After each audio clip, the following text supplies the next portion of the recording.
Olá, seja bem-vindo aí a mais um vídeo opinativo aqui no canal SUS Fala Gestor. A portaria 3992, que estabeleceu a unificação, o caixa único, está aí posta. Nós já discutimos esse assunto aí em vídeos anteriores e eu quero finalizar essa conversa deixando aqui o registro de 2 ou 3 questões que ainda considero importante para encaminhamento, para juízo de toda a rede, de todos os gestores. Em primeiro lugar, importante dizer que as contas já foram abertas e que agora basta você ir até o banco oficial, o Banco do Brasil, Caixa Econômica, para fazer o encaminhamento da documentação que homologa as contas bancárias. Segundo, os saldos remanescentes das contas anteriores que você eventualmente tenha poderão ser remetidos às contas novas, ou não, essa é a decisão local. Mantidas as contas novas, você vai fazer o zeramento delas, você vai fazer a liquidação, as despesas. Na hora em que terminar essas contas, elas serão liquidadas, serão encerradas. Lembrando que, ao fazer a execução na conta antiga, você vai ter que preservar, naturalmente, que a vinculação dos programas, como manda o figurino. Uma outra questão que considero importante, e que é preciso uma discussão sobre o assunto, tem a ver com aquelas transferências realizadas para o município como resultado de produção própria. Vou citar como exemplo Capcel Laboratórios. Aqui eu tenho o município contratualizado pela União para prestar serviços de média complexidade. Portanto, eu não tenho aqui uma transferência voluntária, eu tenho uma remuneração por serviços realizados. Perceberam a diferença? Não é uma transferência do Estado, não estou falando de um teto voluntariamente fornecido como contribuição para custeio. Eu estou me referindo a um recurso que resulta de serviço prestado. Não é à toa que a portaria anterior, a 204, e a portaria de consolidação número 6, permaneceram com um artigo que dizia assim, o capto dizia assim, fica vedada a aplicação dos recursos, os recursos de cada bloco, se referindo àqueles 5 blocos da portaria 204, os recursos de cada bloco deverão ser aplicados em bloco, no bloco, tá certo? Aí vem um parágrafo que dizia assim, à produção de unidades próprias não se aplica o caput do artigo, ou seja, esse recurso é remuneração por serviço prestado, é recurso livre. Aí veio a portaria 3992 e estabeleceu e não recompôs essa situação, muito embora eu tenha as minhas dúvidas se o artigo tenha sido de fato revogado na portaria de consolidação número 6. E aqui é necessário que o CONASEMS, que a Comissão Tripartite, que o Ministério da Saúde faça uma reflexão, porque a ideia não é...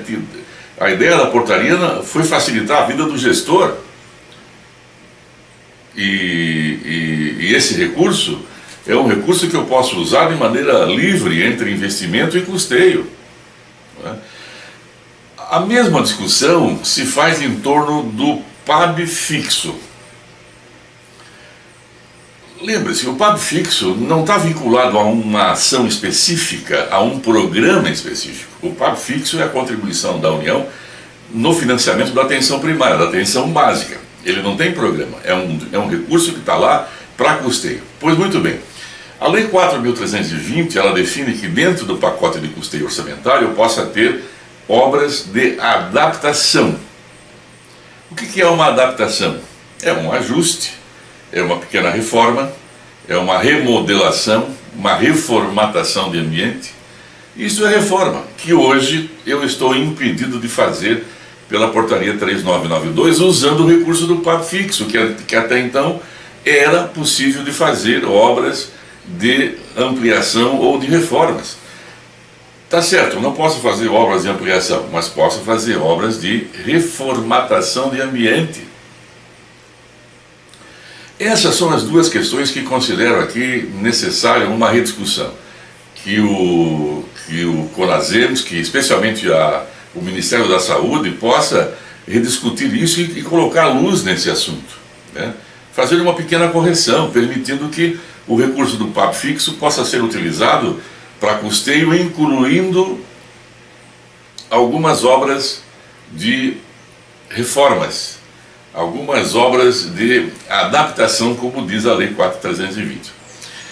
Eu entendo, para finalizar, que a fala do Fundo Nacional de Saúde, de certo modo, banalizou um pouco a portaria quando disse que o que nós fizemos foi apenas a unificação financeira. E não está errado, não. Mas não foi só isto.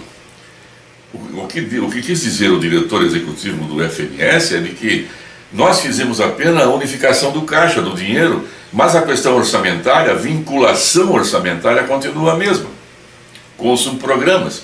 E isto é verdade. Agora, e onde está então a flexibilização? Como vai funcionar a flexibilização?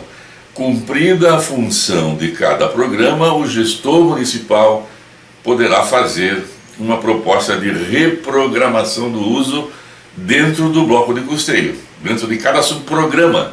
Aquilo que era bloco antes, lá no orçamento, vira programa, vira subprograma, e os contadores vão saber dizer o que é certo aí no seu município.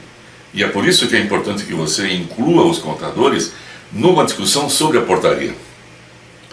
Porque ele passa a ser figura vital, o orçamento passa a ser uma questão importantíssima aí para você no município. Se o seu orçamento não tiver numa adequação apropriada, a reprogramação de recursos fica um pouco mais difícil. Não é? Lembre-se que a figura do planejamento e programação fica extremamente importante no processo de governança. Não é? Se você não tem, é importante que selecione alguém do seu grupo para atuar, para se especializar na área de planejamento e programação. Quantas pessoas vão adoecer no ano que vem no seu município? Quantos vão se internar? Quantas pessoas vão ser acometidas de algumas doenças de alta complexidade, câncer, cardio? Tudo isso é possível de programar. Está aí o manual de parâmetros e ações gerais de governança em saúde do Ministério, que substituiu a portaria 1101, com o qual é possível fazer esse tipo de programação, e às vezes nós pecamos nisso. Às vezes o Conselho Municipal de Saúde fica discutindo temas que não têm absolutamente nada a ver com o que o usuário de fato quer, e enquanto isso nós esquecemos de fazer planejamento e programação vital para você fazer a flexibilização e o uso da portaria 3992. Não esqueça de deixar aí a sua inscrição, se você ainda não é inscrito aqui no canal. Não esqueça de se incluir lá no grupo WhatsApp SUS Fala Gestor, bombando. Mais de 200 secretários lá inscritos de todo o Brasil, trocando informações, trocando experiências, né, debatendo sobre sistemas de saúde. Tá certo? Até a próxima.